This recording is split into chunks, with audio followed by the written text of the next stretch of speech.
Hey, what's up everybody? Hey, we've got something new today from Magnus, the Magic Man Macdonald. Hey, we know him well for his sliders. We know him for his magic beans. We also know him for his pens and whatever else he's done in the past. Pill pots and vegetable peelers and all of the things. Today we've got a new take on a magnetic fidget from Magnus. This here is the Atom Fidget. Atoms that we're all made out of that, kind of look like that. So the Atom is it's very unique, and today we're just going to kind of talk about the upsides, the downsides, everything in between, and we'll start getting into a little more details about it right after this.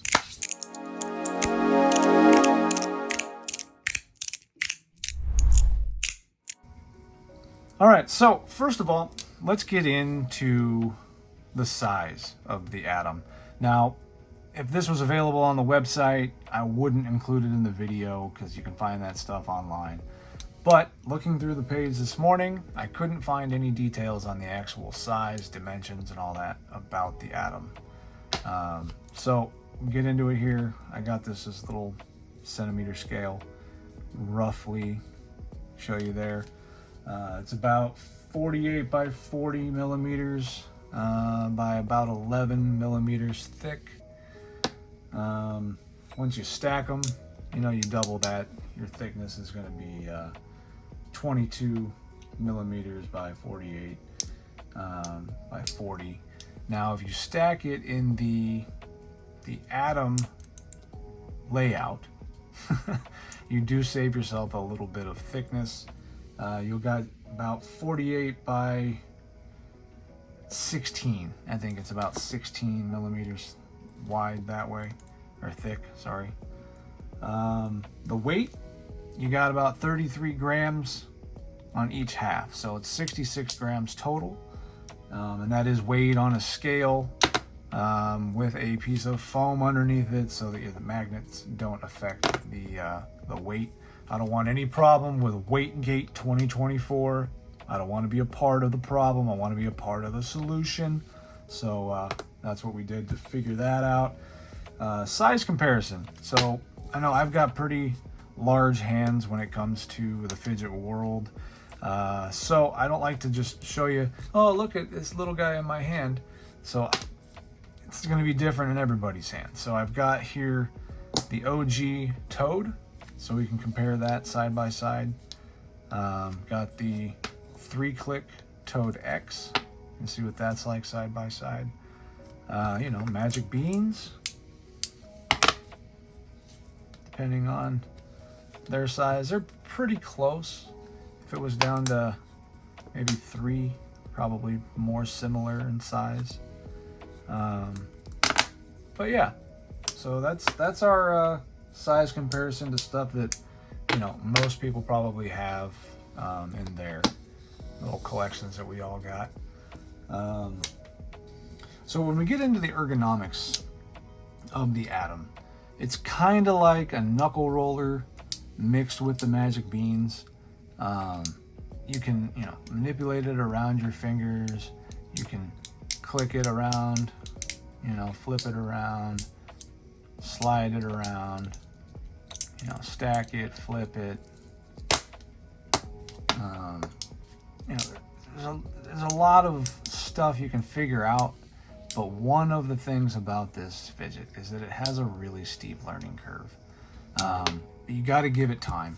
I saw a lot of people, they got it, they tried it, they didn't like it, they sold it. Me, I'm trying to figure out the best ways to optimize these things. So I've even taken the time in a previous video that I didn't put on YouTube, but I put it in the Facebook group, taking this apart and completely revamping the magnet layout on the inside. As you can see, there's 3 magnets in each arm. It's a 6x3, a 10x3, and another 6x3. So you've got the 10x3 sandwiched between the two 6x3s.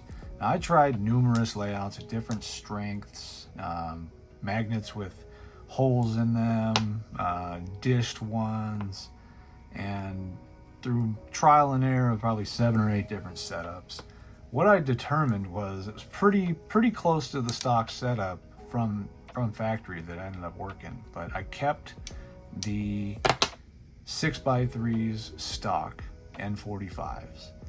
Then I swapped the 10x3s from N45s to N52s.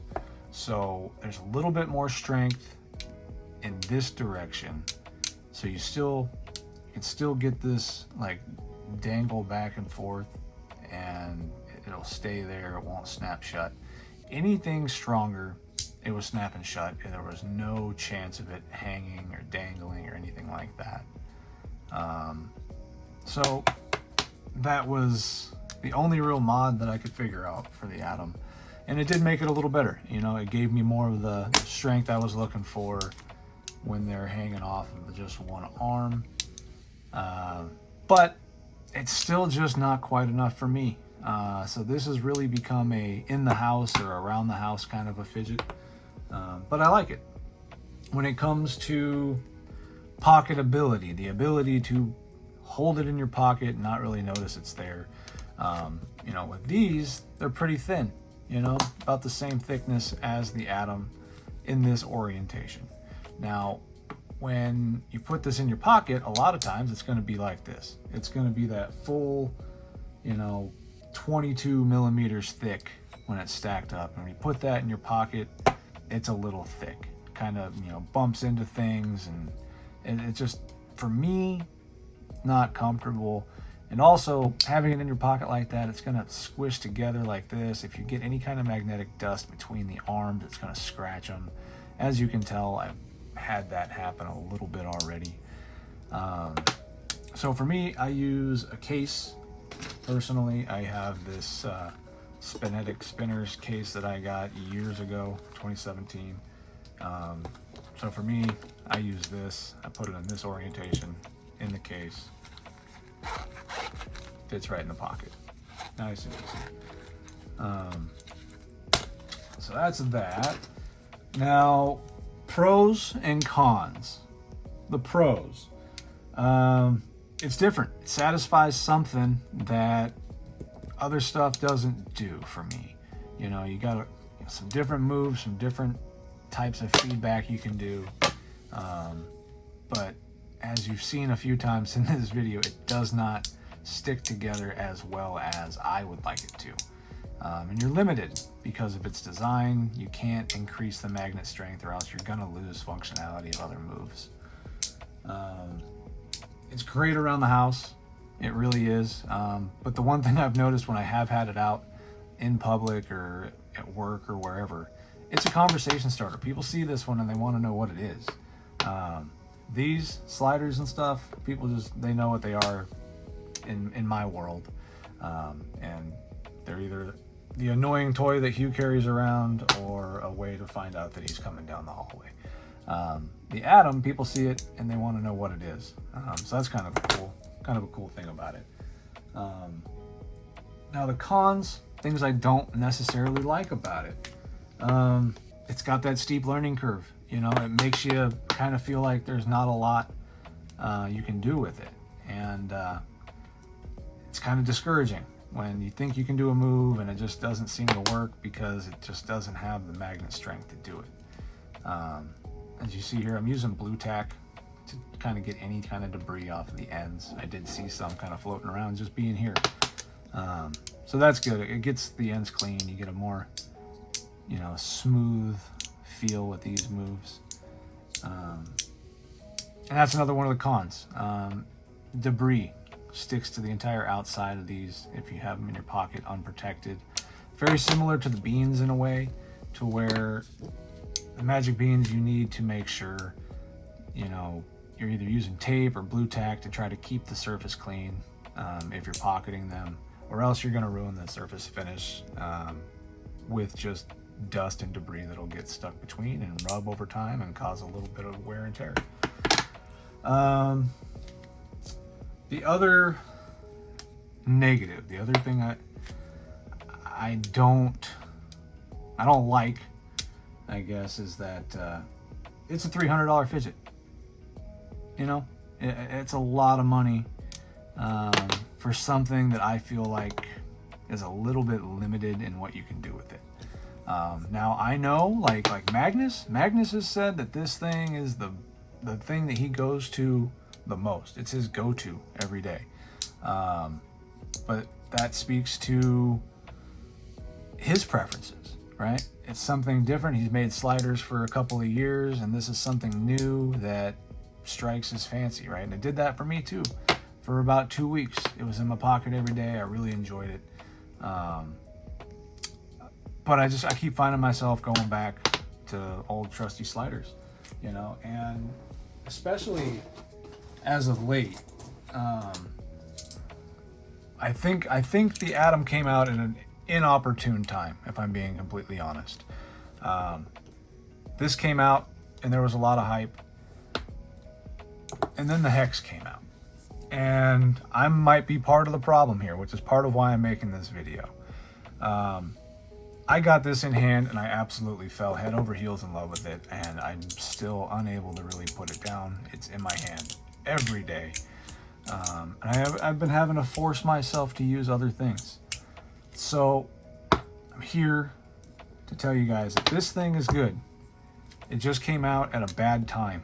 You know, it came out just before the Hex and the Skellyverk and Magic Beans that are already a proven positive, you know, part of the community. So these, I think they kind of just got lost in the shuffle. I really do. Other downside is they're not readily available. He only did a pre-order for them once, and they've been on a lucky drop here or there. But when it comes to availability and the price, it's kind of a downside for me.